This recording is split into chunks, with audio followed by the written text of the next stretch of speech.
फुलले सजाइदिउँला तिम्रो त्यो केशलाई। भुलि नदिनु है माया मेरो यो प्रेमलाई। यो मुटुनी मेरो रहेन भइसक्यो अब तिम्रै।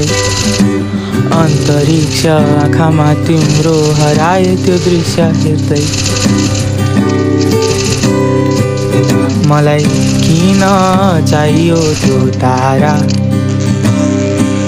मेरो चन्द्रमा छौ त तिमी।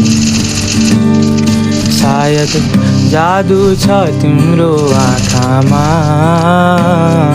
बिर्सी जान्छु सबै कुरा तिम्रो अघि आएपछि। ती आँखा रसाउँदा मेरै छेउमा बसन।